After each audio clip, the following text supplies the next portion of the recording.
Finally, the commissary directed by email of 22nd of July 2022 of Registry Clerk, the Commissary General asked me to contact you to let you know that he will need to write a judgment on the above matter, email subject Restoration Order Nave Altar, but won't be able to do so for a few weeks as he will be away. Commissary General apologises for the delay this will cause. I have also written to the parish to inform them. As I heard nothing more on the matter from the Registry and Commissary, I emailed the Registry, BCC and the Commissary on the 3rd of December 2022 to remind them of the rules as regards the timeliness which should be applied in determining cases. I do not consider that a delay from July to December 2022 is within the letter or spirit of Rules 1.1, 1 and 2 or 1.3, but the diocese, not the parish, is the party which is not party but should be, which is hampering the overriding objectives and has avoided by a trick becoming the respondent in order to dodge around the rule and has avoided and manipulate the system. And 1.4, which in my view the court has failed to hold to due to the diocese wrongly interfering and putting the court under duress. The diocese is blatantly the malign influence which sought to kick this case into the long grass. I then finally received on the 20th of December 2022 a brief apology for the delay and remarkably a direction that the commissary suddenly minded, after several months of no contact whatsoever, to dispose entirely of the matter and allow the TMRO to stand, notwithstanding the dreadful optics surrounding the whole sorry saga of pews and now Nave Altar, and giving me 28 days in which to respond. This part of this CDM is that response, as well as being part of the CDM. In bold, to permit this complete and utter lawlessness would create the most dangerous precedent in law, which would seriously affect the protection of all churches which benefit from the privilege of the ecclesiastical exemption all round the country. And if this were allowed to pass, the High Court of Parliament ought to consider itself to compel the revoking of the ecclesiastical exemption, bringing all listed churches under secular listing and therefore proper censure, and then they'd be protected.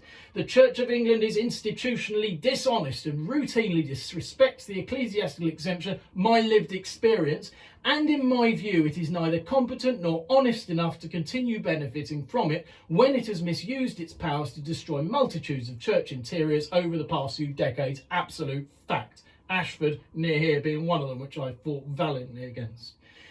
In my view, to permit a TMRO and for the court to wash its hands of matters in this restoration order case specifically would be the final nail in the coffin of the ecclesiastical exemption, trying to claim even the most basic remote parity with secular listing, whereby a diocese, hiding behind a parish, as they do now, and blame shifting onto it, as they have blatantly done at Hythe here in this and the previous Pew case, respecting too on the conflict of interest of one Hythe church warden renting his house from the Church of England, could, by way of example, take 4 front pews out or put a Nave Altar in or what have you, without any permission, and then, following an application for a restoration order by someone such as myself with legitimate interest, the archdeacon can just conjure up a TMRO, archdeacon's licence, for certain interventions which are claimed as minor, but when subjected to scrutiny as I am doing herewith, cannot on any reasonable basis be claimed to be minor, either in the obvious, well, what's gone on here?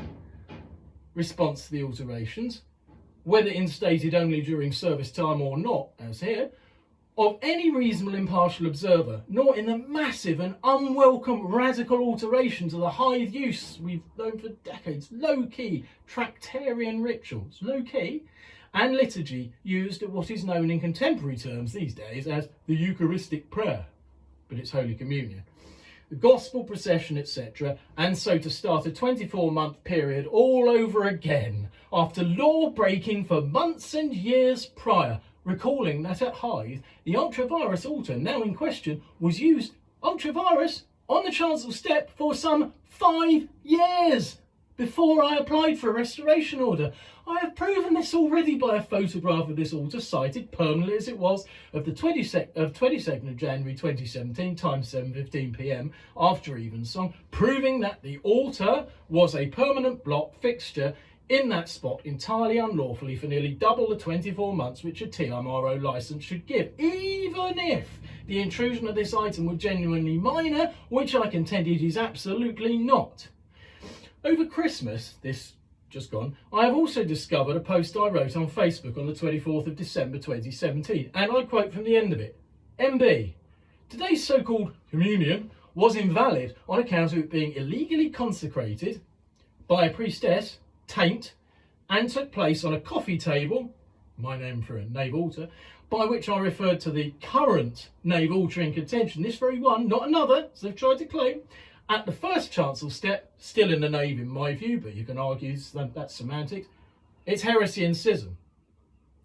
That was my quote. If the commissary needs the screenshot of this as further proof, I'm happy to send it on to him. Does this all not sound remarkable? Completely bonkers. Obviously, if you're wokerati, you think I'm completely bonkers because I'm dressed like this and, you know, but that's fine, guys. And perverse to every common sense principle of natural justice. It is making a mockery of the commissary court, and this crooked diocese has its fingerprints all over it yet again. 2 stars, capital letters. The point is, just to be clear, whether or not the TMRO was applied for correctly, and I contend that it was not, it surely cannot be used as a vehicle for writing and then continuing for yet another 24 months to give them what they want.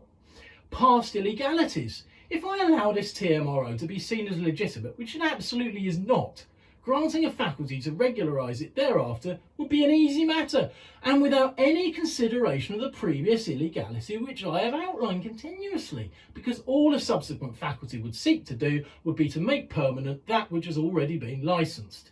This completely flouts the spirit, never mind the letter, of the ecclesiastical exemption, which the Church of England routinely, clearly needs reminding, is a privilege to be honoured, not an obstacle we dodged around, as they do all the time by a series of Machiavellian stunts. I do not believe the commissary court really has any appetite to become responsible for an extremely unhappy and publicly open disentanglement of all the stunts and games played by the Diocese of Canterbury on this matter alone. And so I suggest respectfully to the commissary the correct course of action is, as he suggested on account of Mrs. Beswick to me by email back in July 2022, it's the registry clerk, that a judgment be written based upon all the clear and transparent evidence I have submitted, outlining the bad faith of the diocese, that the diocese be substituted for the parish as the respondent, and that in due to what has occurred here, the commissary gives consideration to the holding of an open hearing in order that the contentions I make herein can be put to the test, and the Diocesan Advisory Committee, the archdeacon, if he's still in post by then, and others, can be cross-examined by me. Well, they don't want that. See what I'm like here? They don't want to be cross-examined by me. They don't want to have to account for what they've done.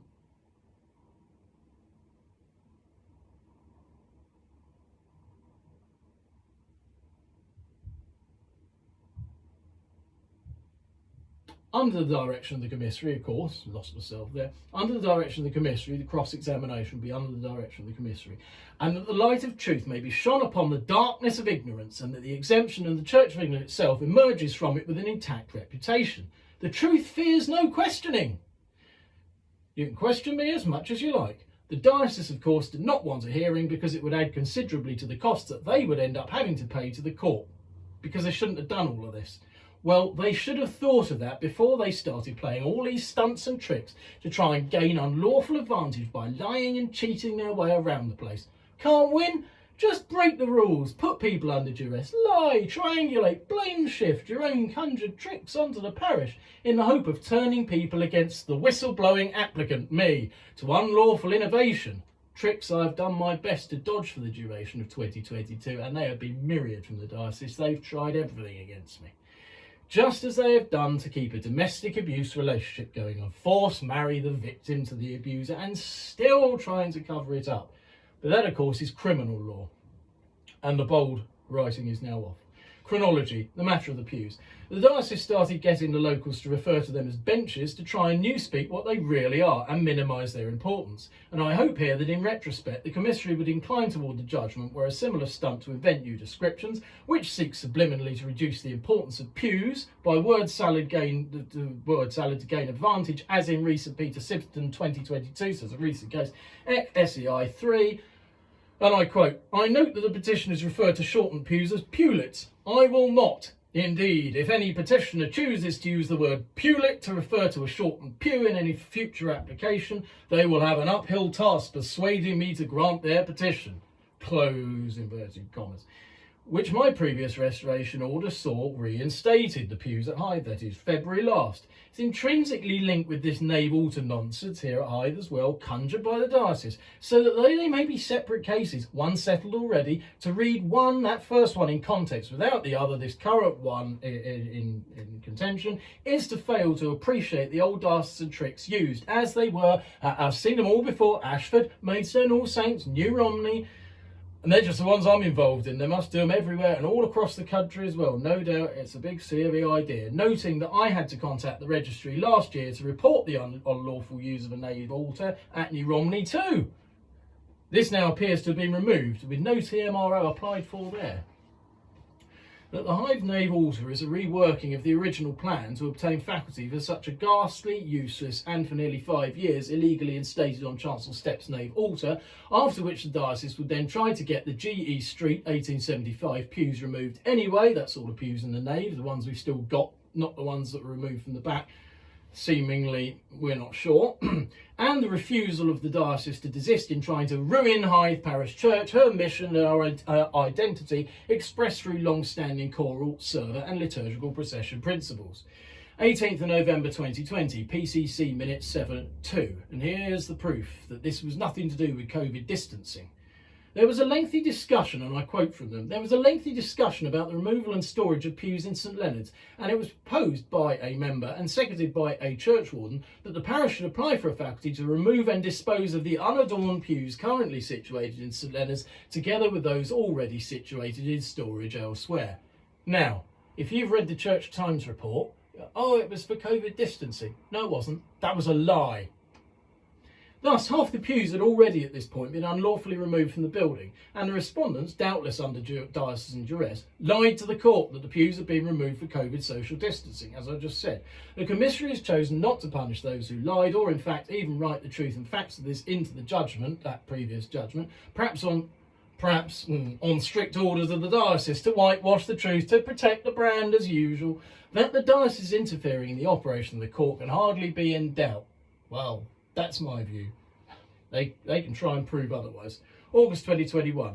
I applied for a restoration order to reinstate the pews at Hythe in their correct positions. The wooden floors were also heavily repaired ultra-virus during lockdown 2020, to the extent that I believe the work should have a retrospective faculty applied for. And then perhaps the bits on the order can also be attended to, like making sure the pews don't slide, and there should be 6 short ones. That comes up later. February 2022.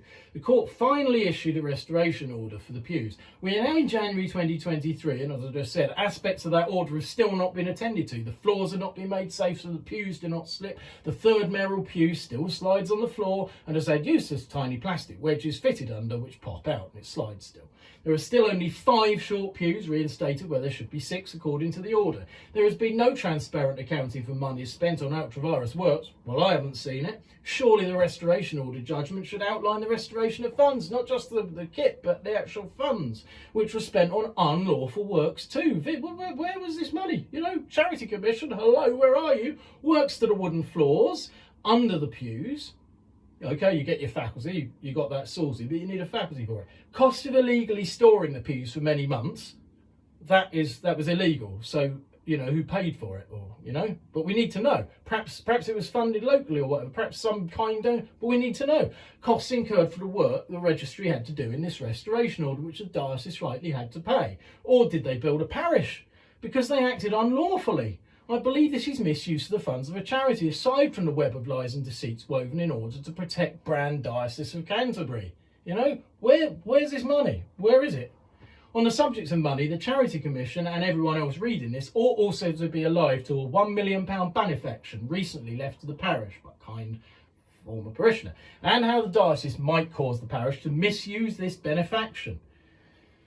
You can see where I'm going, can't you? I mean, look at what I've just said. Such as funding a recavation of the interior of Hythe Parish Church, and that's their real goal, having casually broken the law as per usual to get there. Already some of these funds have been used to purchase a shop in the High Street in Hythe to advertise the parish in the High Street. But what might the shop morph into? What's the real agenda? A box office? For Antichrist concerts, music of the devil, perhaps? Considering the diocese sitting rather light to the need to adopt rigour with financial matters, and here I talk of the funds illegally spent on the pews as above, but I have also heard of interesting matters in other parishes in the diocese, and if the Charity Commission do wish to approach me, I'm more than happy to elaborate. The Archdeacon Darren Miller. Well, Mr. Miller has said, written as little as possible on all the matters pertaining to the pews and ultra-vires altar. I originally applied for the restoration order for the pews and made him, the Archdeacon, the respondent. The Commissary General decided, under diocesan duress, or perhaps merely at that juncture believing the usual lying diocesan blame-shifting account, who knows, that the parish should be the respondent, though with no substantive explanation to me as to why. Keen to work with the court and make as little contention as possible, as I kept trying to do, but they've blown it now. In these circumstances, I agreed at the time. I have tried to have serious regard to Armor Agellis' words in 2015, former Commissary General, that we should try not to bring bad publicity into the open as it damages the mission of the Church. So even though at that time I had already nearly committed suicide because of the diocese's conscienceless psychopathic actions, I recalled these words, and I've tried to be reasonable. But as usual, the diocese has just taken advantage of this, and now all its behaviours are exposed to the public gaze because, in trying to seize control of the proper operation of the court to licence the unconscionable, it has finally pushed its luck too far. When the order was made to reinstate the pews, I also let the misrepresentation of the matters, as I've just previously outlined, the diocese blame shifting onto the parish, lie, because at least the pews were back, and that was the main thing. However, with the diocese seemingly headed in these matters by this archdeacon, now, I believe, on the overwhelming evidence, seriously interfering with and compromising the work of the court, I raise these evidence matters. I believe the archdeacon is putting the parish under duress to comply with its modernising, primitive dissenter, reprobating and Cromwellian agenda back to the Middle Ages. The chief of which is to railroad the parish and court in the fullness of time into ruining this very rare elevated chancel church interior with the installation of a permanent dais over the central aspect of the chancel steps. They are disingenuously trying to lay the groundwork for this with the old trick of the nave dais and altar. They do it everywhere, where the real agenda is to get this dais instated in order to escalate non-church concert use, as well as rubbing the noses of traditional Anglicans like me in it, by ending our long-standing traditions of choir and clergy in the chancel and the people in the nave, which is the ark where they should be at every service, not in the choir stalls. As they cannot succeed with honour, respecting the ecclesiastical exemption and the parity it is supposed to have with secular listing, they now intend to succeed by outright fraud, i.e. lies, blame-shifting, skewing and outright denial of evidence fact, and triangulating me against tame members of the parish whose cognitive dissonance, the diocese must be wonderful, will not let them believe the diocese is staffed by dangerous pathological liars by pretending that the pews and nave altar are all the idea of the parish. Funny how they're exactly the same stunts attempted at Maidstone All Saints, where we were gaslighted, these pews being ripped out, perfectly all right, and I repelled those in 2015 with others on a restoration order, and New Romney, where they had a faculty application for the same sort of stunt, and I repelled that in 2017. The notion that the whole depuing and nave altar muck isn't straight from the dioceses, and National C of E probably for that matter too, playbook is for the birds. The diocese should now be made the respondent, and the case should be heard in an open hearing with the diocesan officers under cross-examination so that the whole world can see the barefaced lying in action. In an open hearing, their lies would collapse in 5 minutes flat, and they know it. So long as they win and evade justice, they couldn't care less if their behaviour makes a complete farce of the entire ecclesiastical exemption. They don't care if they blew it up, and which they view now not as a treasured gift to be respected and worked with, but an obstacle to be got around by routine lying, cheating and skewing to get their own way and destroy the integrity of the parish church of which they are supposed to be custodians. The fact that one of the two church wardens at this church, as I've already said, lives in a house by the church and rents it from the church. Ultimately, it surely must be owned by the Diocesan Board of Finance. There's also a massive conflict of interest here, but we're used to those everywhere, aren't we? And I don't just mean in the C of E. But the C of E never likes to let blatant conflict of interest get in the way of its narcissistic, psychopathic obsession with winning everything, controlling everything at all or any cost. Even if it blows up the ecclesiastical exemption, they don't care. And mowing down, cancelling by all or any means anyone who dares to stand in their way, me, of their tyrannical non-accountability. Bad action by the Archdeacon throughout this, and hearsay of his attitude, which, being hearsay, I do not accord much weight to, because I don't, unlike the CAB using hearsay against me. But certainly it is all of a piece with the evidence matters, which I do know to be fact, as the hallmark of it.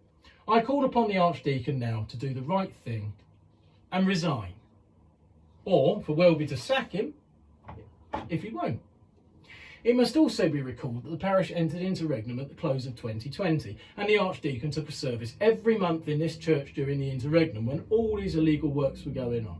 The evidence fact of this is the weekly news sheets and parish magazines list of services, which of course, as you'd expect, I've kept as evidence. I keep everything. Why didn't he speak up and discharge his duties? He's got duties under canon law as the archdeacon to see the pews immediately reinstated from this illegal position, because he was the architect of the illegal position. The idea and conception was all his, wasn't it? Then, when caught out, dump it on the parish. Typical C of E. March 2022. Knowing the diocese of old, I suspected they would not simply leave Hythe alone in peace, having got the pews put back. And that is what they now need to do. Be very clear about this, or face the consequences of the unrelenting publicity of their psychopathy, which I will unleash over and above what is contained in this utterly damning document. How right I was. It became clear to me almost at once that they were going to continue to use the ultra-virus Nave altar, and the DAC even rocked up in the parish as soon as I'd raised this as an issue to the churchwarden to tell them that using it was fine. It's illegal, guys, wake up! Before Archdeacon Darren conjured up that magic TMRO, after I put in my restoration order. Once the very affable priest arrived, lovely chap, I read between the lines. He was naturally tight-lipped. He had been fed the same sort of smeary lies that the diocese do as usual, two-headed Gorgon kind of thing, and realised the diocese's plan had shifted to trying to maintain use of ultra-virus Nave altar ahead of applying for a faculty, inventing bunk and pastoral need nonsense like they did at Ashford to gaslight the commissary into agreeing reprobation, just as they achieved at Ashford in 2011 with H.H. Richard Walker. Hence my application for a further restoration order straight after the pews one to see off this dreadful and unsuitable coffee table. Why this is an abusive process? 1. The altar being used has never been instated in the church by faculty. It was instated apparently around the early 2000s and replaced an illegally disposed of altar with platform and altar rails and long purple kneelers and a set of pews. All but the kneelers apparently have been disposed of unlawfully. We would all have assumed that such works have been carried out by faculty, but it transpired recently, because of all this blowing up, trying to be too clever, the old diocese, that this is not the case. The former commissary, H.H.R. Morag Ellis, I feel, would have said something like this. In this instance, the ecclesiastical exemption has failed to protect historic items of fabric. Doesn't matter how long ago it was, we didn't know till it came to light here. That should not then merely be allowed to pass, but as I have asked the current commissary, as the works were carried out with lawful authority and the true altar, rails, etc. were dedicated in the 1950s in that chapel, so they clearly were instated lawfully, according to Charles Whitney's guidebook on Hythe, which was out for many years in the church, and as this has only just come to light, there should be a direction made to the diocese to restore items to this chapel to return it as closely as possible to the original position. Because of the cover-up of all this, which has only just come to light since March, the 6-year rule should be waived in this instance because it was a willful deception. 2. Not every nave altar should be capable of being instated on a TMRO. So not just here, but a lot of them should not be because they're not minor. That the commissary agrees in his latest directions that the TMRO was applied for after I had lodged my restoration order application, and he's written that down, and I'm very grateful to him for doing so, is gratefully noted by me. The funding for this delayed somewhat, A, by the tardiness, that's the funding for my previous restoration order come back because I got the cost back. Somewhat, A, by the tardiness of the parish in reimbursing me the fee for my previous successful restoration order, which eventually arrives outside the time limit in the court order for the pews, and B, due to the cost having risen slightly of applying for the restoration order, necessitating my having to send another small cheque to the registry to cover the difference, and makes the abusive process by the diocese even clearer. But the key word here is really M for minor. What this indescribable blot on the chancel steps here at Hythe does to the axiality of the building, even when sitting in the empty church outside service time, it's not normally there now, but it was for donkey's years, as I said, up to 5 years, constitutes a bar sinister of the first magnitude. But this is as nothing when compared with how it hampers and strangles the proper operation and movement of the long-standing, low-key, Tractarian traditions of this building. until the stunt pulled by the diocese, weaponising the DDA, Disability Discrimination Act, as outlined earlier, from about the year 2017, until I purposed to restore some order from the diocesan's spoilt, angry toddlers by my initial litigation in the Commissary Court, August 2021. I have previously written in forensic detail to the Commissary regarding the yawning differences of the use of the building with ultravirus Nave water compared to proper high water below which the bones of the long dead rest in the ambulatory, the crypt, the passageway. I attach here for the Commissary's attention a large number of screenshots of the 9:30 AM Sun Communion on Christmas Day just past, the one we just had, where the church was used properly to illustrate the non-minor aspect of the massive alteration to the movement of the clergy and service, etc., which the Nave altar brings. No way is this minor. Laudably, the new parish priest seems to have managed to resist some diocesan arrest in only using this dreadful coffee table, altar, on the first Sunday of the month since my application for restoration order. But the PCC minutes which I recently sent for the attention of the Commissary show that the priest in charge and the PCC graciously agreed not to use the wretched thing at all, pending the delivery of a full judgment from the Commissary. Yet it was still used then after that note.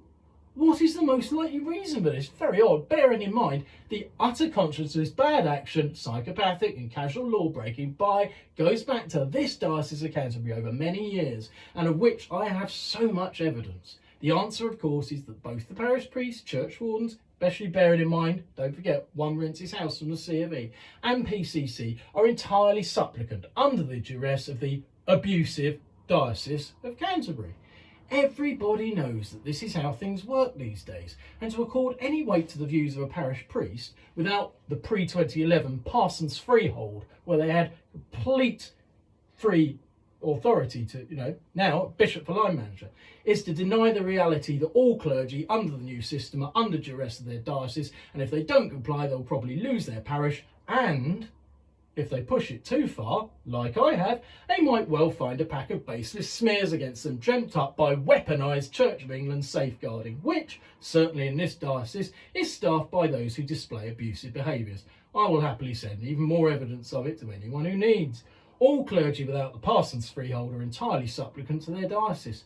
Don't do what the diocese wants, get kicked out of post. Go public with it, they might very well weaponise their safeguarding operatives against you.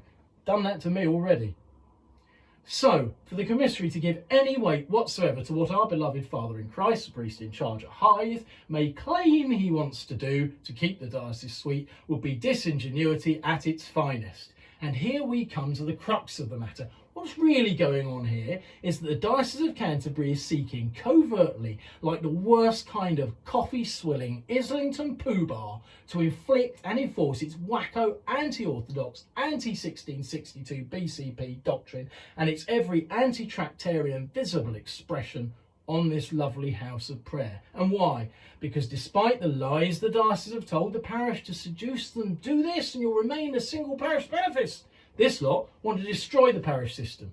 Having got their own way and ruined the mission of Hythe Church as a church, they would then merge it with a load of other parishes anyway. The diocese have four chief motivations for wanting to inflict this abject nonsense. A, because winning for them is the only reason for their existence. It doesn't matter what it is, they have to win at all or any cost, just for the sake of winning. They have no ideology, or if they do, it's best summed up in the nihilistic hedonism of John Lennon's Imagine. B, as great, if not greater, is their need for me not to win. If I cured cancer, they'd be hounding me for putting the oncologists out of business. That's how they are with me. That I won the Pew case here, and also repelled the New Romney Recovation in 2017, and All Saints Maidstone in 2015 has inflicted narcissistic injuries on them. Time for a mortification now. It shouldn't be this way, of course. It should be what is best for this Grade 1 listed historic parish church. But for them it's all about power and control, because they're abusive. So it's all through the prism of win-lose. Not what's best for our churches, where they're concerned. They're desperate to get even with me. So desperate that they threw everything in getting me arrested on hearsay lies of their little criminal buddy, who they then forced married to his victim, and was so sure I was going down for all the misdemeanours they were sure I'd committed, which I hadn't, and it says far more about the dangerous and dark recesses of their minds than it does of me. I repeat, they are the abusive ones and friends of the abusers. C. They appear to me, having an overview of other dioceses, to be by a country mile the most conscienceless, shameless and tyrannic of all dioceses, though admittedly the Percy debacle in Oxford appears to come close. And they are clearly throwing everything they can at smashing the parish system in this diocese ahead of changing the church representation rules, as they think they'll do, but I think Save the Parish has other ideas, and announcing a massive slew of redundancies. Hythe, as it is, has a liturgy, except for the first Sunday abomination, which I'll come to in a little, which even at the 9:30 comic worship drivel at least bears a slight resemblance to the order and form of proper Holy Communion, the 1662 prayer book, where I could say prayer book language over the top of the bilge, and has 8 a.m. BCP Holy Communion and 6:30 p.m. 6062, or close, depending on who's taking it, evensong. This is a nightmare for the diocesan wokerati. It's a yawning chasm away from this divisive, race-baiting, homo-fascist, ghettophile, Romaniac, democracy-denying, Britain-hating bilge, which Welby and his cultural Marxist fifth columnists are constantly droning out. We see it on the news all the time and all over Twitter. Welby is clearly merely a plant in the C of E by globalists tasked with destroying Anglicanism from within, and he's doing a first-rate job. Anyone who will not comply is, no, we're not thrown out, not obviously, no, because there are no legal powers to do this. They are instead by means of torture under the Human Rights Act definition, briefed against, smeared, bullied, triangulated with, vilified, harangued, and ultimately, as happened in my case, driven to try and kill ourselves, all for refusing to allow them to control us. The narcissists can't win by lawful means, they never can, so they indulge in every evil work. And no doubt the only mystery to them is why I won't leave the C of E after everything they've done. Answer? Because I didn't join it for them, or anyone else for that matter. I joined it because I assent to its every historic formula. It's the only branch of organised Christianity which, through the 1662 BCP and 39 articles, is true to Christ. D. Yet the diocese have another reason to hate St Leonard's Hythe, as they did and destroyed the choral tradition at All Saints Maidstone once the freehold vicar had been disposed of by the diocese on grounds of age. The choral tradition is highly problematic for them and they want it ended. The Hythe liturgy, which they want forcibly to change beyond recognition, because lex orandi, lex credendi, and they don't want that, nor what we're doing, is considerably formed and shaped by the liturgical music used here and the position of the choir in the famous oak choir stalls given in memory of Henry B. Mackerson of the famous brewery Mackerson Co. Limited, Hythe. The family also in part gave the Harrison and Harrison organ in 1936. Very few churches have such an instrument, a Harrison and Harrison, very rare. Anyway, these first Sunday services, the casual bad faith attitude enforced by the diocese on the priest and his people under duress in using the ultra-virus Nave altar since I applied for restoration order to see its use wholly outlawed in this lovely building has been useful, at least, in exposing the kind of absolute bilge the diocese want this church to normalise at all services as soon as practicable. The difference between our normal liturgy and ritual, etc., could not be more profound. On the movement around the church, or rather static Cromwellian primitive Puritan nothingness as regards the first Sunday nonsense, it is akin to something out of the Westminster Directory in the bad old days of Commonwealth. Such a service in force would see a stampede for the doors by regular parishioners, but then that's exactly what the diocese want. They're trying to close churches and merge them. They don't want them to grow. Disarmed of good men and true, and with a dwindling congregation of wokists, the diocese could disingenuously shake its head sadly and say, no, sorry chaps, you'll have to go in with X other parishes. This just ain't working. Having been very deliberately the architects of the parish's demise, off would go the splendid priest too, and, well, quite possibly, we would be saddled with Team Wrecked Them, Bingo Allison. But you get the idea. A word on the matters of the interior at Hythe. It ought to be recalled that I have not forgotten the Hythe parish profile put out to discern a new priest contained a wilfully deceitful and misleading image of the illegally deputed church before my action. I stated in my papers to the court the parish profile ought thereby to be junked and a new one and new opening closing date for applications conceived. This was not acted upon, however, because the correct type of priest In fact, clearly the only suitable candidate was selected, so I held my peace. I have also held my peace as far as possible because it is extremely unpleasant for poor Reverend Father Michael to have this blizzard of contention swirling around him in his first post. The diocese, of course, seek to conjure the false narrative, as usual, that it's me causing all the trouble, but legally it's their illegal stunts which are the cause of this trouble, and outrageously, under the rules of the ecclesiastical exemption, when the law is broken, as here, it is me, the applicant, who has to fund the initial work on the case. The diocese use every form of duress to force the parish into being the respondent, when plainly it is the diocese who should be the respondent, because all the ideas are all theirs, blatantly obvious, as they're the same cultural Marxists bung a Nave altar in to get a fixed dais so we can misuse the building for satanic rock concerts. Out with the genuine spirit rule of canon law, as they tried and still are at New Romney and Maidstone and probably many other places where I'm not involved, but I only mention those in which I have had direct litigious involvement. As for the sad joke that is St Mary, the ex-church in Ashford, once the most successful church in the diocese, then reprobated and now humiliated in a massive Ashford town cluster with an arts programme which has all but collapsed. Well, little need be said. Go see for yourself.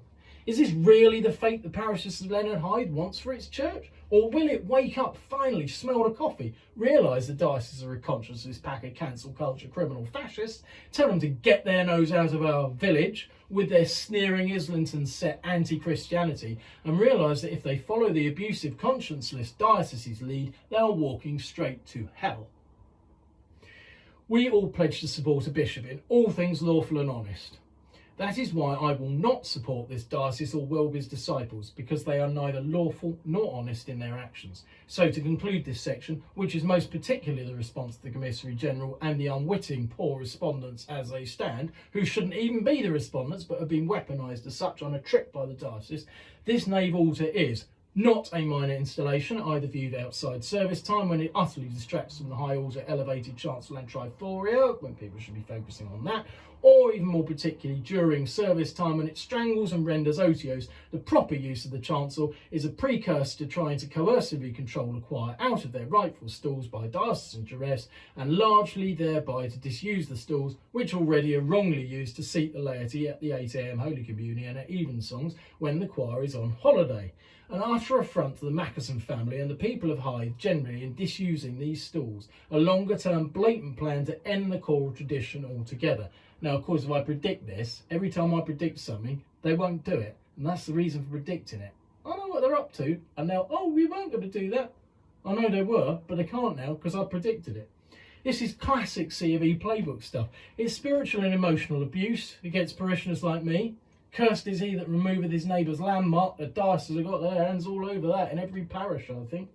And they cannot gaslight me, as they will try, yet again, as they always do, that I am a deranged fantasist, because everyone with a working knowledge of C of E practice over the past few decades, especially clergy, knows these stunts of old.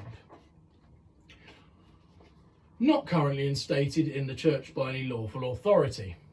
This is the Nave altar. This has only come to our attention because of the sheer brass neck of the diocese and continuing to try and enforce this excrescence, which is causing ongoing harm to the mint and tile chancel steps once the pews have been reinstated. I have proven beyond all reasonable doubt that the entire trick of removing the pews was not of the parish's conception at all, but was driven by the diocese and in particular the archdeacon. If he thinks he has evidence of his own to put up in a court of law to disprove this statement and have me for libel, slander, defamation, whatever you like, then I challenge him to sue me. One, and see how far he gets. If he's not prepared to put up, then he should shut up and resign in disgrace for his conscienceless behaviour over the Hythe pews and Nave altar, or be sacked by Welby, his boss. The 6-year rule should be waived in this instance as regards the chapel, the transept, and because apparently nobody knew that the complete dumping of an entire chapel, pews, altar, rails, and then introduction of this current unsuitable altar being used ultra vires in the nave was all done without any lawful authority and has thus been deliberately covered up, or they were asleep at the wheel, at some point by diocesan officers. This is going back some way, 15 years, maybe more.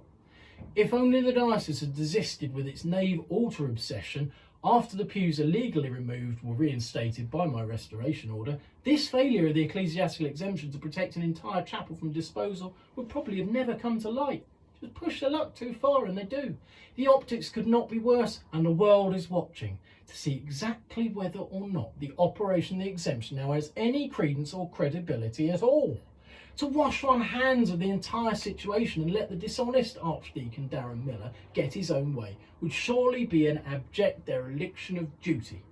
The final point in this section is that it appears to be from the evidence and from the previous experiences as far back as in recent Mary the Verge in Ashford 2011 that the diocese is once again applying duress to the court and interfering in due process, including putting the commissary himself under duress. Certainly appeared to me that they were unable to do this to HHR Morag Ellis, save perhaps for the burying in the long grass, where it remains to this day, my appeal to the Court of Arches, seeking the inflicting of a financial punishment on the Churchwardens of All Saints Maidstone for allowing criminal damage to be caused to an 1848/9 Cromwell carpenter pew by sawing a heating pipe out of it unlawfully, see the judgment, and for damaging the tongues of the pews into the floor when removing them unlawfully.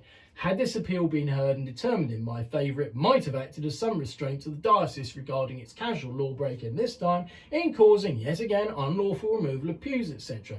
This was one of the chief reasons I sought such a determination on appeal in the first place, not as some kind of spiteful act. The diocese's modus operandi. That's what they do. But in order to force some kind of meaningful precedent that the conscienceless might thereby be restrained from further naughty works. Indeed, HHR Morag Ellis instructed in the judgment and re-restoration order Pews All Saints Maidstone that training and guidance be produced to the diocese to stop such a thing ever happening again. Did that ever happen? Where is it? For barely 5 years later, the same stunt was performed at Hyde, and we have already established beyond all reasonable doubt that Archdeacon Darren Miller was complicit with it, at the very least, and I would go so far as to say it was his, and the diocese in a groupthink echo chamber sort of way, idea and conception. Archdeacons are supposed to uphold law, and their duties are clearly defined inter alia under Canon F18. I wrote to the Archdeacon a few months since reminding him of his duties under this canon, and especially referring to the disgusting, dirty and unpolished state of the Hythe Parish Church Minton tile floors. The response summed up appeared to be, yeah, I'll get round to it sometime, but the real agenda as regards the floor is not simply dereliction of duty, is it? No. The real agenda is to see the tiled floor fall into such a disrepair and damaged state to make it easier to pray at faculty time that this or that part of the tiling be torn up. Say the middle of the chancel steps where they want the dais to be slammed in, yes, and the tiles used to repair, tiles taken up, they're used to repair the other parts of the floor. That is, if the agenda isn't in fact to rip up the entire tiled floor. With that lot, any unconscionable act and bunkum claims of pastoral necessity, where in fact the work is the very inverse, as it was at Ashford, is possible. So no, I am not content in any shape or manner to see the Commissary General, the words used at Hythe by other parishioners who seem to have been leaked some sort of insight, wash his hands of this restoration order, bearing in mind the history both here and at other places as mention of casual diocesan lawlessness. I've lived it, and I've got the evidence of it. Illustration by pictures that the use of any nave altar is not in any wise minor. Christmas Day 2022, church properly used. These can all be found publicly on my Facebook profile, Christopher Jack Setterfield, or else I can submit full-size photos to the court, anyone else, should the commissary or anyone else require them. There they are. And then on that side is the 2022 First Sunday service, of which I say, church misused. Oh, photo 1 is Christmas Day 2021. It had been expected our former vicar from 1976 to 2001 here, who was celebrant that day, would be permitted to use the church properly. But suddenly COVID theatre was wheeled out as the excuse for using the nave altar, utterly ruining the Christmas morning service, Christmas Day 2021. Photos 2 and 3, as I've just shown you there, show the mess of the diocesan stump, which finally, after several months of trying, saw the Hythe Girls' Choir dragged out of the stalls for an interactive sermon on the first Sunday of 2023, 8/1/23. Father Michael obeyed the totalitarian voice of his masters at the diocese well, in their making this service highly unpleasant, and it certainly appeared to me that others, perhaps than me, nobody enjoyed this service less than poor Father Michael himself. Everybody not asleep on the moon knows full well that young clergy cannot make any autonomous move these days without fear that their diocese will rain down lightnings and tempests upon them. And this sort of optic was even articulated in response of the Church by Reverend George Bush, rector of Bow Cheapside, to the assembled company at the anniversary dinner of the Ancient Society of College Youths after dinner speech on the 5th of November 2022. Sounded as though I have written his speech, but no, I confirm I didn't. I have made it abundantly clear to the diocesan court in previous writings, and it is now on public record too, that I will escalate matters even further at the vaguest whiff I sent of the diocese bullying Father Michael at any time, or trying to expel him from the parish at any time in the future as a vengeful action because I have spiked their deceitful plans, and I further reference the optics upon which he was appointed by a country mile, the only suitable candidate who applied for this single parish benefice, and that's the way it'll stay, single parish. As also I only let the matter of the misleading photograph of the unpewed church interior within the parish profile, which was published publicly, lie, because the right appointment was made and we intend to keep him, as I said.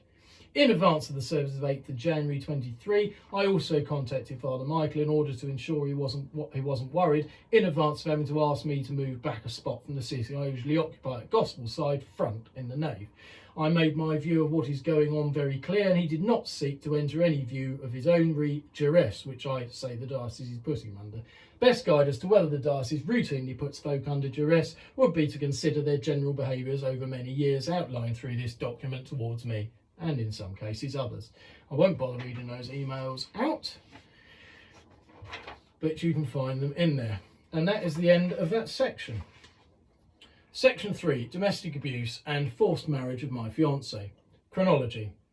This chronology up to mid-2020 is largely a reforming, with names redacted, of the chronology I sent to the ex-diocesan secretary Julian Hills, the only person in the diocese who seemed to me to believe my account, as he met with me and ran through it at a meeting in fine detail from my notes, and as in all regards I'm telling the truth, it is very easy to recount the details accurately over and over. It's my lived experience.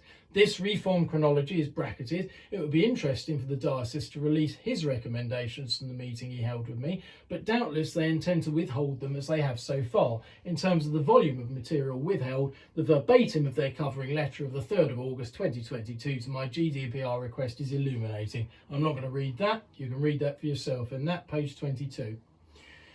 From mid-2020 onward, I have added the chronology given below anew. Though little has happened materially, save for me tripping Kent Police up in their lies in March 2022 and the forced marriage in May 2022. So this is the chronology as written to Julian Hills, very nice chap with a few tweaks. Dear Julian, following our conversation earlier, I'm going to try to set out here what is a very complex case as simply as possible. I met the subject individual, the victim of serious emotional domestic abuse, as I later learned, in July 2017, whilst assisting an officer of the diocese in fitting 2 new wheels to the bells at Walmer. On her account, the victim fell in love at first sight with me. I fell in love with her not long after and ended my previous relationship, which with hindsight I realised was coercive and controlling. Couldn't see it at the time. It's usually the way. It appears from my researches into coercive control. Messages and texts proving all the following exist. The victim decided by mid-October 2017 to leave her abuser with whom she has a child and move in with me. On the 13th of October 2017, we became engaged in a churchyard at Ashneck Sandwich before ringing practice that night, which we attended. Hard evidence from Facebook messages around that date and long after. I have the ring of photographs taken at the time when we became engaged, proving it was both real and completely consensual. Subsequently, she told her parents, who were delighted she was leaving the abuser. Her father said to me when he met me for lunch, the abuser used the victim as an unpaid skivvy. And her parents subsequently offered to pay for our wedding reception. Again, hard evidence of all this in messages to me from her. Before the victim left the abuser early November, her parents drove up from their place of residence for lunch with us both at a local pub to meet me for the first time.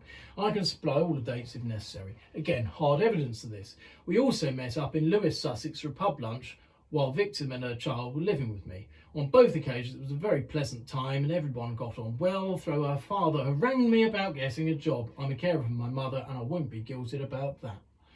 And that the victim mustn't accept any benefits, though as a domestic abuse victim, she should be taking them, as it would bring shame on the family. Oh, please. On the 11th of December that should say on the 12th of the 11th 17, while the abuser was away on a hobby interest holiday, a ringing friend of mine with a van did 2 runs to the victim's house to take all her property to my mother's and my house. Again, hard evidence of all this. The arrangements all entirely consensual on the victim's part in messages and texts. She had informed the headmistress of her child's school that she was leaving the abuser, and confided in 1 or 2 friends as well, who've since been duped by the abuser's lies. He told them all that the victim left because she went mad and had a breakdown. Typical projected narcissist, yeah, just like the diocese says I'm mad. Yeah, that's right. We got too close to the truth, that's why. All proved by evidence. Anyone who doesn't hero worship the narc is mad, just as I said. On return from his holiday to discover the victim had left with her child and she had taken all her property, much of which she left with me when she went back to the abuser, intending to leave again a few months later, the abuser flew into a rage and harassed her parents and the police, including police turning up at my mother's residence and haranguing a mid-70-year-old at that time with disabilities. Abuser sent haranguing texts to her phones and a conversation also on her iPad. I have evidence of all this, obviously. This included the abuser screaming at the victim's father down the phone and calling him a C-star NT. The victim told me of this, as well as the abuser gaslighting the victim's mother with lies about the victim, causing the victim's mother to phone and have an argument with the victim. While the victim and her child and I were out at a ringing meeting at Lydd, not New Romney, the following Saturday, 19th of November, a knife was put into the victim's car tyre. We left the tower at 9 p.m. and the victim drove us all a couple of miles without realising, and then the car became unmanageable and we skidded off the road at Old Romney. She and her child were very distressed and I comforted her while she did her best to comfort her child as best she could. The AA man, who arrived after about an hour of us being sat on the dark roadside, said the angle of the blade, Stanley knife or similar, which he pulled from the tyre, meant it had to be deliberate. Using the trauma, I believe the abuser had fueled with his usual trick of getting a third party to do his dirty work. I greatly doubt he did it himself. In knifing this car tyre, the abuser obtained the child from the victim early the following week. As an unwisely official access arrangement, Albitha's solicitor, her father and sister, made her use and gaslighted the child that he didn't like being with us. He then weaponised the child to force the victim to leave and return to the abuse. Phone conversation between the abuser and victim, with child dragged in the latter part, and audibly told how to respond to the questions of the victim. Recordings in my possession of 25th November 2017, recorded with the victim's consent at the time, and it proves all this. The victim was forced to use her sister's LLP and her sister's firm, with her father apparently paying for it. I have texts and emails and a page of handwritten notes by the victim proving this all. I reported her solicitor to the Solicitor's Regulation Authority for a gross conflict of interest and for lying to the victim. The usual whitewash. Also in a conversation of 25th 11/17, not recorded, that the victim had to, this is what she said to her, choose between me and her child, because the victim had made herself intentionally homeless by moving to Ashford. Now that's gaslighting in its finest. Once the father and sister realised I was aware of their childhood control and abuse of the victim, after this phone call, the victim broke down in a fit of hysteria when her sister gaslighted her and passed the phone to me to talk to the sister, and I told the sister in no uncertain terms, I might add, that she and the father must stop trying to control the victim's life. Which is when they really took against me. Surprise, surprise, the ugly man doesn't like being called ugly. They joined forces with the abused to get the victim back to him to cover up their abuse. 10-minute phone conversation of 25th of November 2017, as mentioned above, obtained with the permission of the victim, in which she outlines her wishes and feelings. Also includes child speaking to her and the abuser audibly telling the child what to answer in response to every question the victim asked him. As a point of fact too, a few days before 25/11/17, the victim was required to attend Ashford Station alone, police station, after the abuser's outrageous allegations that I'd kidnapped them both, which she did with her child, and police have a record of that. The named officer to whom she was told to report being P.S. Stuart Rogers. There was no need for me to go, because I don't and never have needed to exert control over the victim, or anyone in fact. Only weak, pathetic people need to control other people. Yet a mere few days later, the occurrence below took place, and the officers didn't think that it was strange that she'd suddenly done a volte-face and gone back to the abuse which she was so happy to have left but a few days earlier. One important thing I need to put in: when the abuser was repeatedly haranguing police between 12th and about 25th of November 2017, when the victim returned to Ashford just after the abuser controlled her back to Deal using the child to collect her belongings, On, I think, about 27th of November, having, myself, visited the police station prior to that, they advised me I had to get her to the station to confess domestic abuse. So I got her to the station and the abuser turned up not long after, having been waiting in his vehicle nearby, having followed her over to Ashford. More control. I was taken in and interviewed first, and then she was taken in and interviewed with the abuser. Yeah, brilliant, eh? Which is an absolute no-no and was a fatal blunder. Police, total morons. He was therefore able to control the whole situation, leading to the victim not being able to tell the truth and was under duress. Was it deliberate? Well, who knows?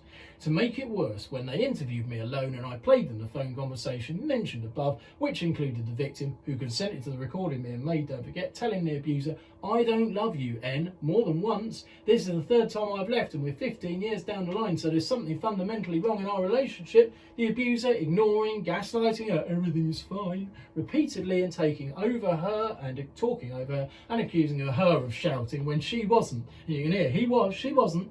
Then when he grudgingly put their child on the phone to her, who she'd unwisely given him access to, as previously reported, allowing him to gaslight their child that he didn't want to go back to Ashford despite the fact he had been happy with us and was telling everyone how much he liked his new home, you can hear the abuser telling the boy what to say to every question the victim asks him. The officers who I played it to said I could have staged it. Seriously, what am I, Houdini?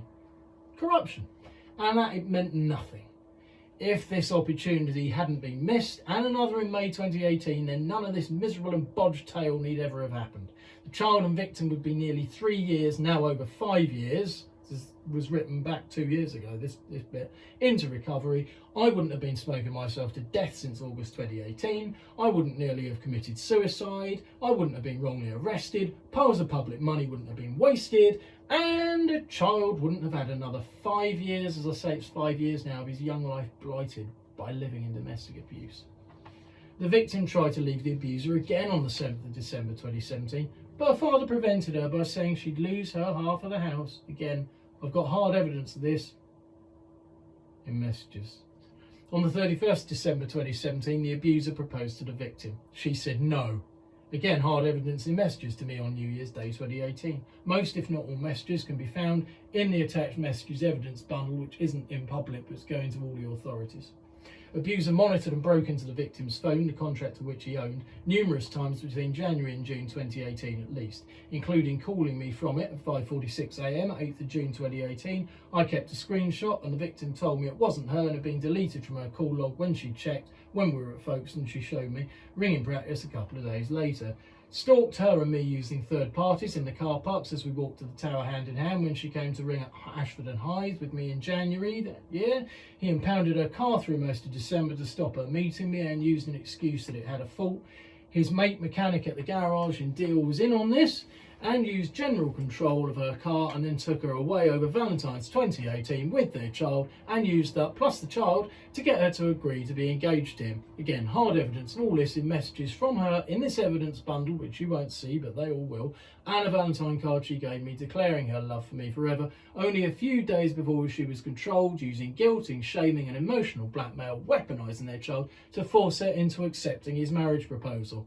I then continued to walk alongside the victim, trying to help her build her courage up to leave and tell the truth. But the control and weaponry of the abuser, preventing her going out, financial control, threats, calling her a CNT, as she left the house to come to ring for a wedding at her own tower on the 31st of August 2018. The band, their names can be supplied to any inquiry, witnessed her turn up in a traumatised, tearful state, especially one ring as a paramedic, and suggested she make a referral. But I explained to her how the police had failed the previous twice and that the victim needed to be allowed to build her own courage. The victim admitted in front of the paramedic and myself that day that she was a domestic abuse victim. In January 2019, the abuser screamed at the victim and made her break down in front of their child as she stood up to him and said she was going to ring in practice at Ashneck Sandwich that night. Messages exist proving all that. Details of witness to the aftermath of the CNT victim can be given, and the victim told me about the screaming at her when we met at the Ash practice. Messages on Facebook earlier in the day confirmed she was going to say something to the abuser and then she would be allowed out.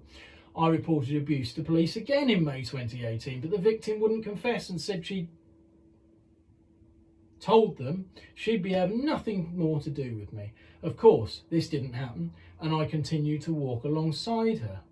In May 2018, I also disclosed the abuse to N, the vicar of M, and he emailed the local safeguarding rep to state we might have a vulnerable adult. We've got the evidence of that, and he agrees that name unspecified in that message in the tower, name of victim that is, and that she and I should go on a safeguarding training. Finally, a year later, the victim herself booked us on a course together at Willsborough, but failed to show up, and she was sent out on errands by the abuser and forgot about it in any case. Evidence in messages. As she didn't show up, I waited half an hour for her and then went home. Again, I have emails and Facebook messages proving all this to be true. By mid-2019, having supported other abuse victims via groups on Facebook mainly, and learnt about narcissistic personality disorder in great depth, I realised I had to take action to ensure the abuser was punished for his crimes so that the victim and her child could be free of the abuse and go forward with her life with or without me. When you love someone truly, you let them be free. My Facebook messages of that period also prove this to be factually true, so they can't try that game, which they've tried. I told her I still loved her, but she had to forget about us for now and put her child first. At end of 2019, I took the victim into this particular church, deliberately on my account, as the place for instruction of Christians, and the victim has a lively faith, unlike her abuser, which she's not allowed to exercise by the abuser, as he is a proud atheist on the victim's own account, and, to quote, he and his mother think Christians are backward morons. After our bell ringing practice, and put my hands gently on her shoulders, in no way restraining her, and explained to her that she had to leave for her child's well-being, or that I would do it for her. Afterwards, I reassured her that I loved her, and we hugged, and then she hurried away tearfully and left the church. She reported to the vicar that I had threatened and assaulted her the previous Friday after we rang the following Tuesday for her cub group, and I doubled down on what I had said as we left the tower, again telling her I loved her, but she had to do the best for her child. She flew into a rage instantly and said, "You threatened me, and in a church." No mention of a supposed assault. That appears to have been fabricated under the duress of the abuser a little later. The facts are that I threatened to uphold the law in reporting crimes if she wouldn't, and I held her gently but with no restraint whatsoever, and she departed the church entirely freely without let or hindrance. I went straight to the police the following week and said I wanted this to go to court. The police interviewed the victim and she refused to make the allegations to them. Didn't want to press charges. Diocesan safeguarding the Church of England became involved. Surprise, surprise. Don't forget, this lot hated me before this began, right? So how could they be an independent safeguarding operation? And harassed me from the outset with zero concern for my welfare, and I mean zero. I nearly killed myself.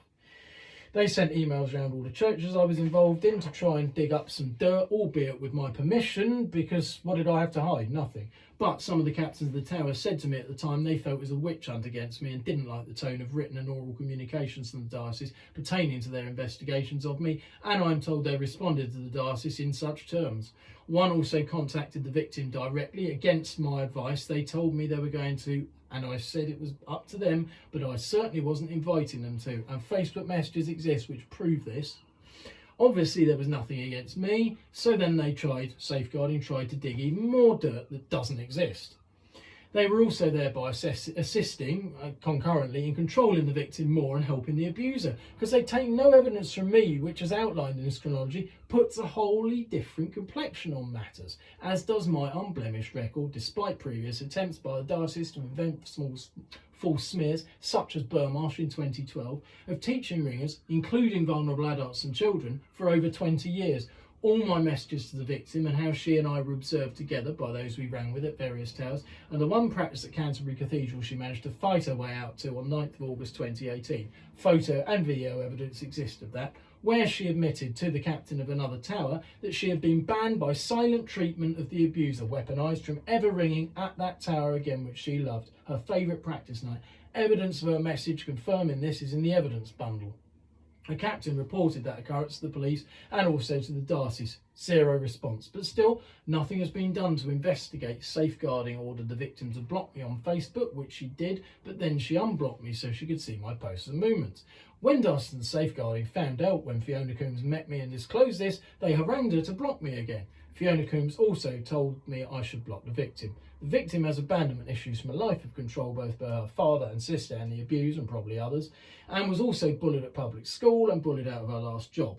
And there is no way I would ever allow someone to control me, to block her and add trauma of my abandonment to what she was already suffering. Matters became so unbearable, I made an attempt on my own life. There was a police case on this. At no point did I blame the victim, quite the reverse in fact, evidenced in my suicide notes, or contact her, or cause anyone else to contact her on this.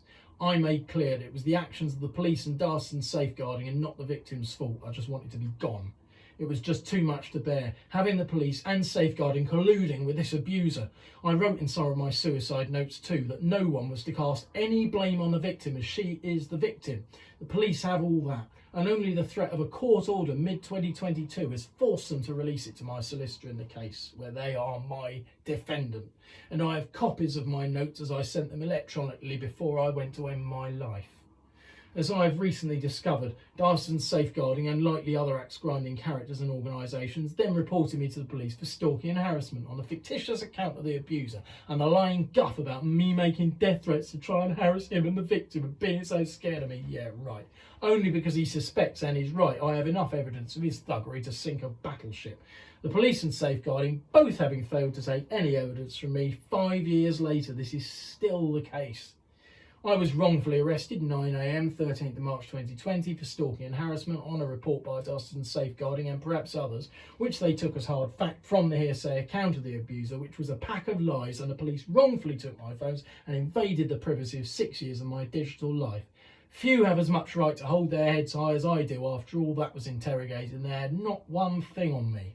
Over a period of 3 months, they downloaded the entire contents to discover I was blameless, and all the contact between the victim and myself had been initiated by her from February 2018 until November 2019, when she was prevented by safeguarding and the police from having further contact with me. But she liked the posts on our Ringing Society page in June and early July 2020. The last was 5th of July 2020, which she then deleted about the 22nd of July, following her and the abuser becoming aware of my first legal intervention, which was stitched up by Kent Police against me, lying to the court about me after I'd been exonerated from any wrongdoing.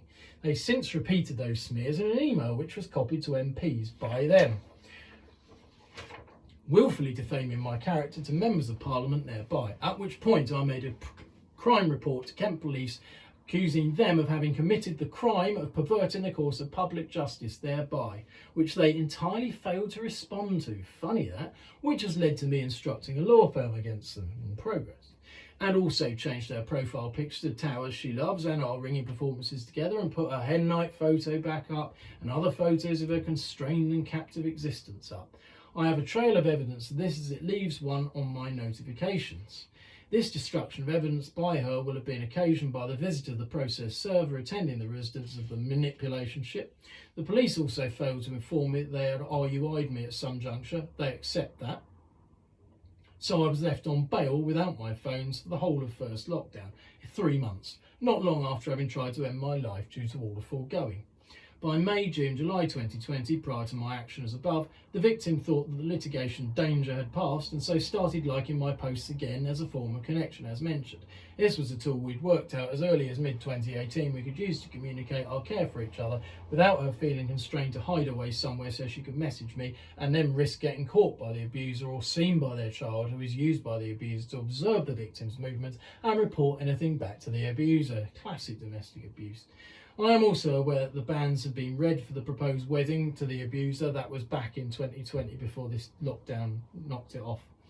And that C of E have cheerfully relisted a wedding for May 2021. In light of the foregoing, this isn't a good look for safeguarding at a time when it is at crisis point for its failing towards victims. How much worse is it now, 2 years later, or 3 years later? In fact, the forced marriage took place in May 2022, as I've explained elsewhere.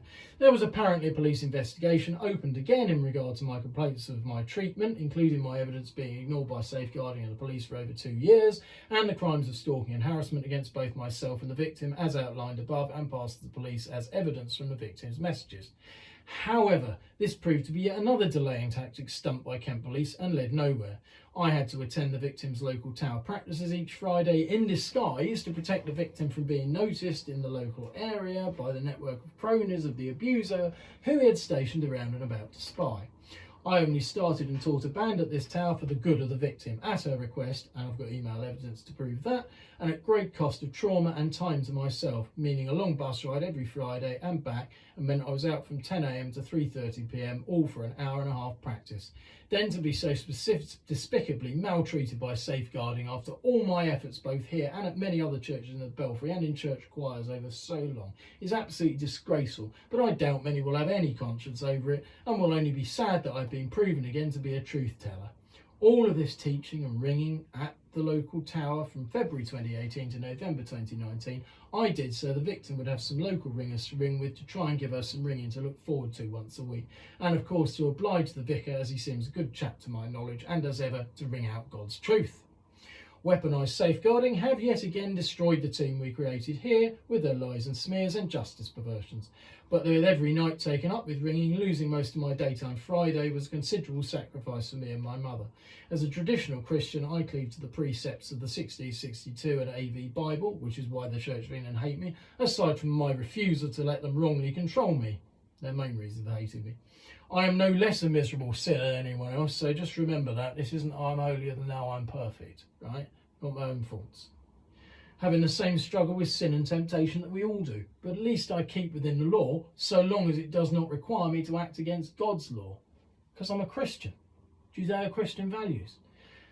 A branch superintendent of another police force, see later in this section, was involved in arranging the hen night in early 2020 for the victim's forced marriage to the abuser. She knows full well the optics going on here.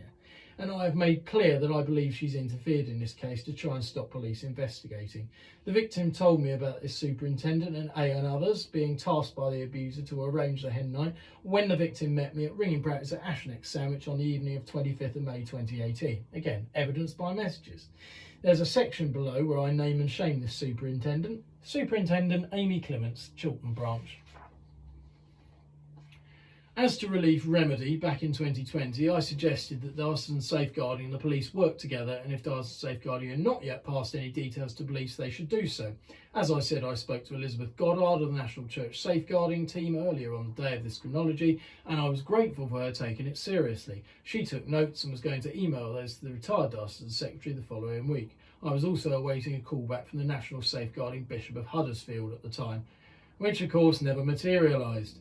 I asked the retired Diocesan Secretary to consider suspending Fiona Coombs. Her attitude to me throughout has been despicable, and I feel that, blinded by their hatred for me, as I am a thorn in the side of church reprobators, 1662 haters, and anti-traditional Catholics, and anti-Bible believing evangelicals, so I've got a hat in both rings there, and I don't like that at all.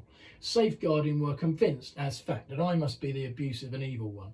Those who know me closely know what I'm really like. I do not tolerate devious games, however, and the diocese is full of such tricksters who then try to smear me by claiming I'm mad and unreasonable, when in fact they are the ones who behave unreasonably or use authoritarian revisionism and politically correct nonsense of throwing their lot in with the world. This is a national CV problem, of course, to enforce an anti-biblical agenda and try to drive out traditionalists who just want matins, evensong and communion ad orientem with the maniple from the prayer book. I also asked what input Trevor Wilmot and Rose Hudson Wilkin had in this particular safeguarding witch hunt of me. The end result of it has been to weaponise two people who care very much for each other against each other, and to cause me, the whistleblower, and no doubt the victim herself, far more trauma when they could have just listened to me in the first place and investigated the actual abuser instead of believing, because it suited their agenda, the unsubstantiated stream of pathological lies about me. It has also emboldened an abusive thug to think he's unassailable with his litany of lies, control and manipulation. But God is not mocked. Thanks, Julian. I'll await your suggestion about what to do next. Chronology since mid-2020. Following Julian Hill's meeting with me, at which he quite rightly interrogated me upon my account from various chronological angles without me having the benefit of any prompting notes whatsoever, as I have here, but I could do this all without notes, and established the veracity of my contentions, he went back and interviewed the numerous individuals involved in these tragic contentions. Notably, he interviewed my fiancée, for which I was grateful. She, the victim, always under duress of the domestic abuser, her father, her sister and a raft of other malignant folk, unless and until the inherent jurisdiction should be applied, responded to the substantive point of his question, and he kindly disclosed this to me in his email of 1st of October 2020 as follows. So this is, according to him, what she said to him when he interviewed her. I have found Fiona Coombs to be so supportive throughout this case. It has been a difficult time for me as well as my family. She has listened and given me the strength to carry out, means on, Throughout this period, Fiona has given me really good professional advice as to what I need to do. She has been incredibly helpful and has gone out of her way to assist where possible when I have needed it. I honestly don't think I could have got through all this without her. Well, take a bow, Diocese of Canterbury safeguarding. You helped protect a domestic abuser. You assisted the duress he continues to put his victim under. You aided a toxic web of lies and deceit, and a child has been trapped over 5 years longer than was necessary, thanks to you.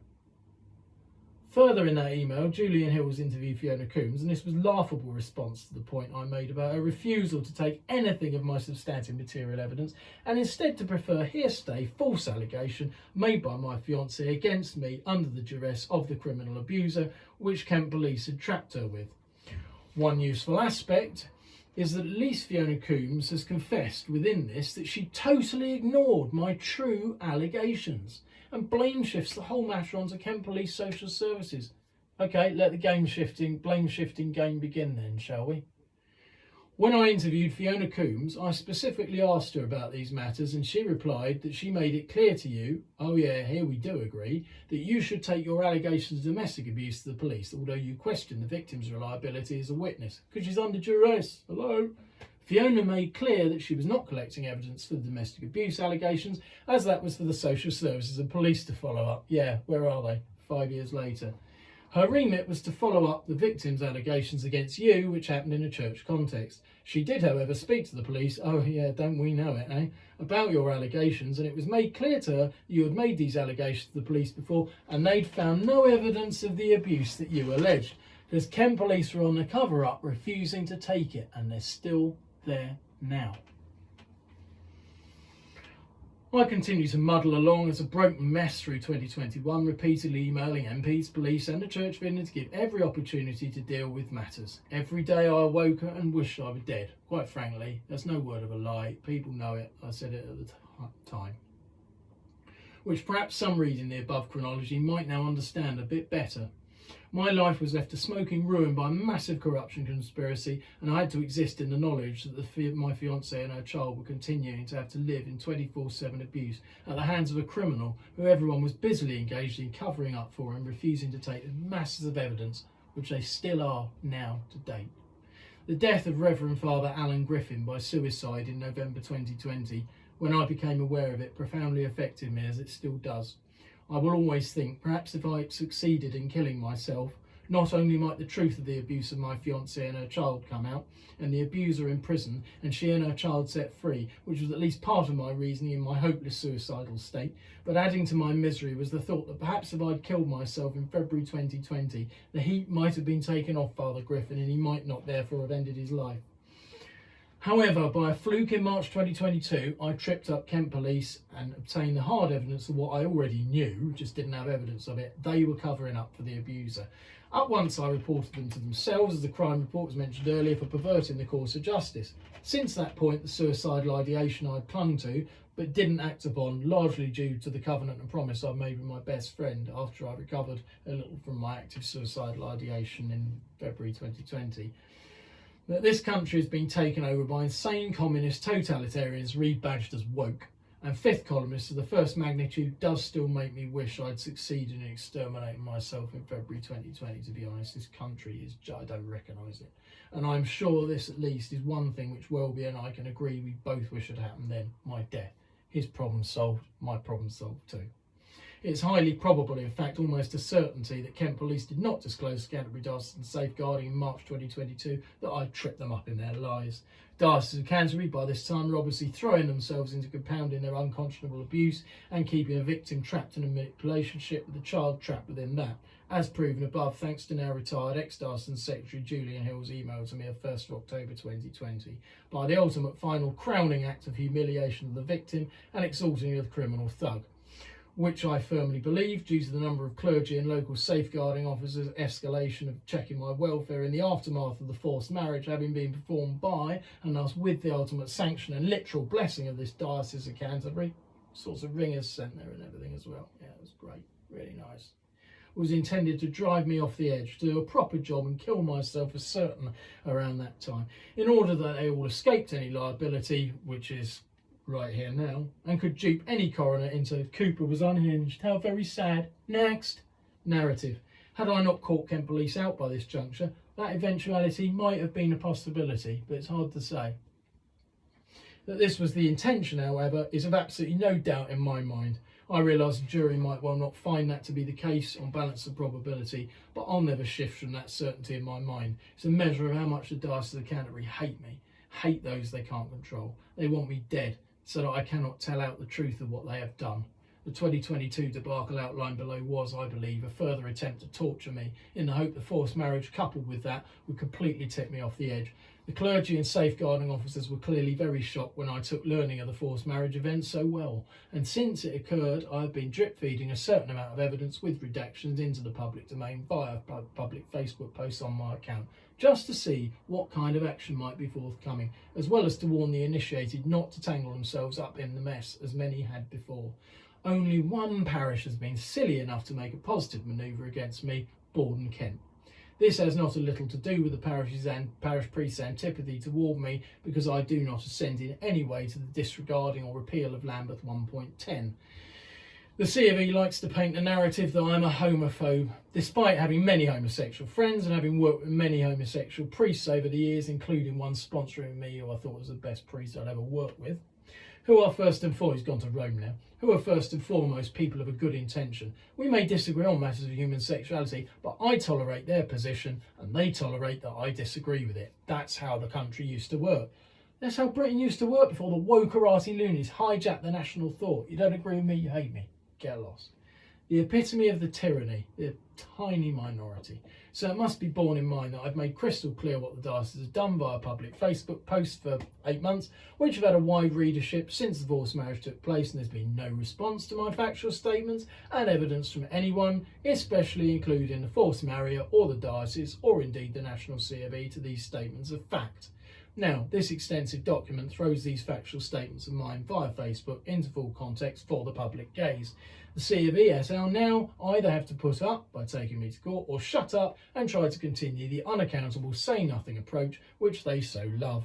Will not one organisation in this banana republic Britain take some action on this? We shall see. If the C of E want the litigation aspect of this to vanish, but they can never remove the blot on their reputation with this document plainly disclosed to the world, they better dig deeply in their institutionalised pockets, and not only for me, but for all those others harmed forever by their conscienceless mendacity.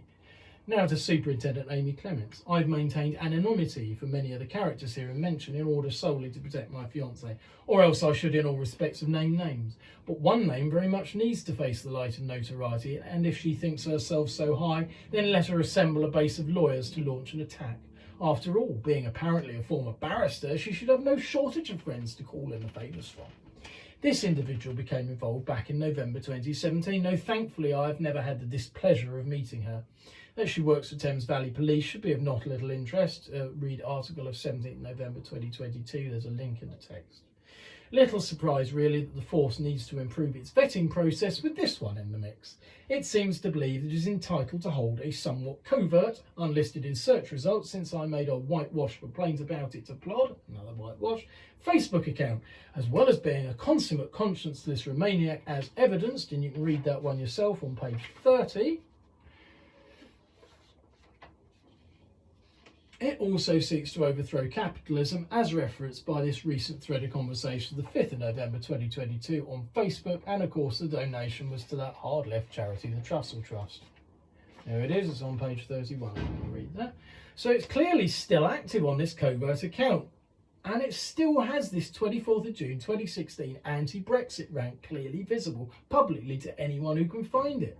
I had already screenshot the status and attendant traitorous comments a few years ago, but was able to copy the text directly from its page this very month onto this document. Now, the notion that someone with these fifth columnist views could possibly police without fear or favour is absolutely for the birds. Whatever happened to police officers supposed to be impartial? Come on, you can see why she hates me, can't you? This individual is a textbook case of the proof of my long-standing statement that police no longer police by the laws handed down from the High Court of Parliament, but according to their own anti-British, hateful and treason-mongering twisted ideologies. We saw it with the Colston thing as well. Millions of other, that's why the bad law project's existing, really, to call these idiots out. And who better to skew and assist the complete inversion of justice than a police superintendent? Having laid out the motive for this individual to have the greatest antipathy toward my fiancée and myself for our Brexit voting and social conservative values, let us turn to the hard evidence. This individual was asked, most regrettably as it turns out, for advice to bring forward that domestic abuse of the victim into the light of truth back in 2017. I can certainly testify to that on oath. But in fact, Ms Clements chose to pursue the dark path and do the complete opposite. The only thing in question is just how much, if any, duress did she apply to Kent Police in assisting the cover-up of these matters. Kent Police ought to think extremely carefully when they respond to that one. It gets better, however, for we discover, on account of my fiancée, that Ms Clements is cheerfully engaged in assisting the preparations for the hen night to the abuser in early 2020, and the hen night did go ahead. The forced marriage was postponed due to COVID and eventually went ahead in May 2022 at the gleeful assistance of the Diocese of Canterbury, as I've outlined. Well, would you believe it? Anything can happen these days in wacko Britain. Of course, I have the names too of the other assistants to these hen night arrangements, which I will supply to relevant crime-fighting authorities upon request. I shall leave the matter of Ms Clements here, and it sits on the record. Should she care to advance litigation, I shall be pleased to meet her in court. Knuckle dragging, horrible, thick, bigger, that obviously I am in her little world of enlightenment. My mother's captured by the corrupt deep state. This was going on as well. Between December 2019 and November 2020, on top of all the madness outlined in this extensive dossier, I was also having to deal with the insane plotting of the deep state to deprive my mother of her liberty forever. It was a shifting picture up until June 2020, when Kent Police, with their greatest regret, having interrogated my mobile devices following their wrongfully snatching them when they wrongfully arrested me, the agenda was to keep my mother in the care home because I was definitely going to be found guilty of all sorts because I voted for Brexit and hold extremist views like Thatcherism and Powellism, for instance, which were completely mainstream till Blair turned once Great Britain into a fifth columnist banana republic. After this point, when my innocence in every regard from the false and baseless allegations had been established, it turned into an operation to deprive my mother, emerging from an 8-month delirium at the time, which was the blatant product of long COVID, but because she caught COVID in early December 2019 and thus was never tested, the usual experts, who know so much there isn't, have constantly gaslighted us that it wasn't.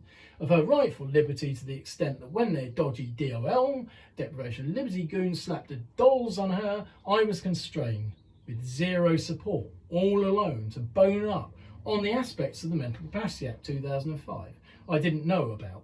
Some of which, fortunately, I had covered anyway in advance of the litigation to try and unpick the corruption which kept my fiancée trapped with her abuser, in order to find my own mental capacity specialist, fork out what little savings I had left, and use the finance to get an independent capacity assessment. This rendered her with capacity. Well, what a surprise. Yet, notwithstanding that, it was still well over a month until she finally returned home. Mugabe's Africa has nothing on this lot. To this day, KCC are still pointlessly chasing over 5k costs what was actually a theft of my mother from her chosen place of residence against her wishes and mine, which included a bunkum best interest meeting and then future faking gaslighting to run down the clock against me and bunkum excuses refusing to release her from the care home. Then I had to get the MCA, my own independent MCA, necessitating my employing a properly independent MCA at a personal outlay of £600 approx, and all because I was treated as guilty before being proven innocent. As with everything else, zero accountability, no apology. Kent Police were also obstructive of my attempt to retrieve her in August 2020. Well, it was me, wasn't it? So they had my guts. Despite my sending them the blatant case law, and the C of E is once again tangled up in this because of their malignant basis and lying reports on the hearsay of a domestic abusing and subsequently forced marrying criminal, which caused all this in the first place. This is merely a very basic overview of that situation, a lot more to it, but this is long enough as it is. And someone ought to approach the matter with some accountability. Any compensation to be offered to her as well as me ought to reflect the aggravating factors around it. I strongly suspect the total lack of meaningful help on this, as well as with everything else that I know of, by either Damien Green, who was my constituency MP, Damien Collins, who is my constituency MP, or Natalie Elphick, whose husband was also involved as MP before his disgracing and imprisonment, is strongly influenced too by this aggravating factor. They too had all, in my view, made up their minds I was guilty of this or that, and possibly incriminated by speaking ill of me before they found out that I was actually all right at the time. They all hate me anyway because they're self-servitive, anti-social, conservative globalists, and I'm a real conservative and unionist. Pax Queritur Bello, like Sir Christopher Chope, Sir Desmond Swain, Sir Bill Cash, Mrs Miriam Cates, the very few remaining. Now, section 4, the final, which is this false victim bit that I suspect, I'm not going to read that just simply because this is long enough anyway. That is from pages 33 to 37. And you can read that yourselves, but the conclusions I will read.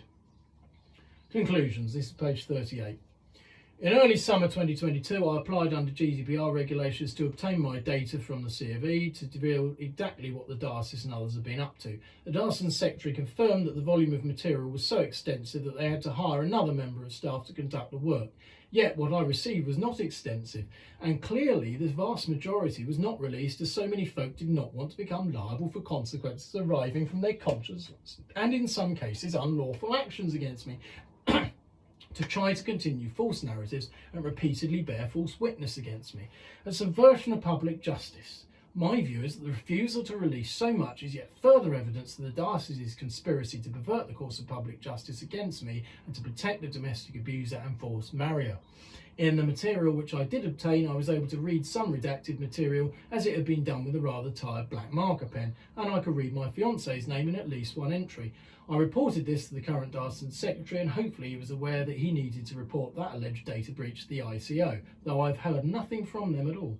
He also found subsequently a few relevant further pages of material which had apparently been in a file of the retired diocesan secretary. Why was it in there? Should have been in the proper file work. And then he sent that to me as well. At roughly this stage, he also advised me that any further safeguarding issues I might need to report, I should deal with him alone and not us as the safeguarding, because presumably he'd come to the realisation of how they'd actually escalated their liability by their ongoing lies and arrogant mistreatments of me through 2022, which includes Borden Parish. This is the stuff I haven't read out, just to save time. You can read that yourself. Chronology of all of that, which is on there, needs investigating in fine detail. I also approached the Diocese of London and lodged a GDPR request. I was pleased to note from what they supplied, assuming it's an accurate record, the Diocese of London did not join in the smearathon and conscienceless bullyathon of the Diocese of Canterbury against me between 2017 and 2022.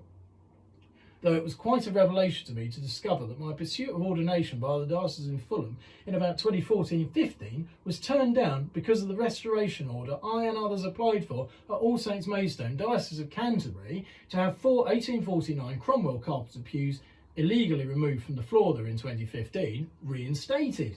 As it turns out, being turned down for ordination by the C of E is one of the best things that's ever happened to me, because they would have just tried to control me by threatening to remove my orders if I ever dared to speak out on anything else here, had I made it to deacon and priest, or priest and all priest. But the optics could not be worse. Turned down for ordination as an Anglican for ensuring that the ecclesiastical exemption was rigorous in preventing unlawful work to a church of historical interest, grade 1. Like most of what's revealed herein, it's so crazy you just couldn't make this stuff up. One of the chief points proven here is that the C of E handling its own safeguarding is completely unacceptable, as it is dangerous, incompetent and off-weaponised. Had a properly independent safeguarding team been handling this, then the preconceived vicious hatred of me by this diocese would not have entered into these matters. Canterbury Diocesan safeguarding were always going to find against me and in favour of the other person, whoever it was, because anyone but Cooper. It is this aspect which so clouded their judgment and made them consider me guilty on baseless hearsay lies, because there was zero impartiality. This is the chief reason as to why the C of E must have all safeguarding operations completely removed from any ability by the diocese or archbishop's council, etc., to control the processes. I nearly died because of this. If an impartial safeguarding office existed, they would have been the heroes in outing the police cover-up, but instead they've been an intrinsic part of the problem. And at whatever stage it finally dawned on them that in fact I was right, they adopted unaccountable cover-up mode. There's zero response from any party to my grave allegations, which I have considerably escalated in content and tone daily publicly on my Facebook, since the diocese performed the forced marriage as the bar above all reasonable doubt, which proves what I told all the dumb morons from the outset. 5 years of our lives have been wrecked, and a child left in abuse for 5 years longer than necessary, due in part to incompetence perhaps, but mostly to willful cover-up, certainly latterly constituting conspiracy to pervert the course of public justice. That's why they don't want to deal with it. They know how bad it is. It is well beyond time for the C of E, as it is now, a fifth columnist organisation of the first magnitude, always just one suicide or death away from utopia. We victims know about it.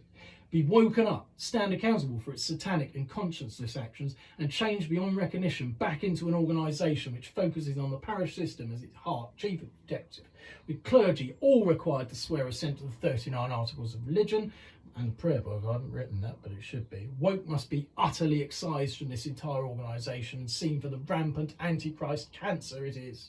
The Diocese of Canterbury, and indeed the whole Church of England, locational provinces of Canterbury and York, cannot complain at what I have written. I would have no complaint and now no power in my words, but I now commit to paper telling the truth, the whole truth, and nothing but the truth, so help me God, of my personal lived experience, particularly over the past 5 years, but also much further back to the travesty of justice that was the reprobation of Ashford Parish Church, which now languishes in a mega parish and many other churches, utterly humiliated, poor relative when compared with the end of its glory days as it could be found under its last good and true freehold vicar who retired in September 2002, and then the diocese began its campaign of reprobation there under malignant henchman priest in charge, and to the destruction of the entire ritual and use of the collegiate church of All Saints Maidstone, which I've watched unfold as member of the choir, as was the boys and men, the boy and men choir there, since 2014, when the last ever vicar there was forced by reason of age to retire. 4 years later, the boy and men choir was destroyed by diocesan gerrymandering, and a plant of a choir director instated who resigned last year in disgrace. Yeah, he kicked me out at the point that I put in a, we're not having this, kick out letter. I've got that as evidence, don't worry. Disgrace after the choir's offerings at the morning service overtook the most dire of all time award I'd ever heard, previously held by the Wrecked Mixed Choir at Ashford, in terms of the most dreadful mess I and many others had ever heard in our entire lives. A parish church choir cannot expect to be perfect, and I'm a mere amateur singer myself, even after 33 years, as people who sing with me know. I'm not brilliant, but really there are limits. The diocese is like Abner Brown of Box of Delights fame, and they must, metaphorically, suffer the same fate as he did. Each year, I watch the BBC dramatisation at Christmas, in the sure and certain knowledge that the Diocese of Canterbury will go the same way, burnt up in their own lies, cheats and distortions. The truth always comes out in the end, and I shall be happy to share this truth with any court, etc., which might be convened subsequent to this large document and its attached evidence being read, marked and inwardly digested by the many organisations to which it is being sent, as well as the public at large, who will see this nearly 28,000 word document for themselves, though not the attached evidence, which is fitly and properly reserved for the sight of those who need, finally, to own up, stand accountable and do their job. The Church of England needs to ask itself, where's our Lord Jesus Christ in all this?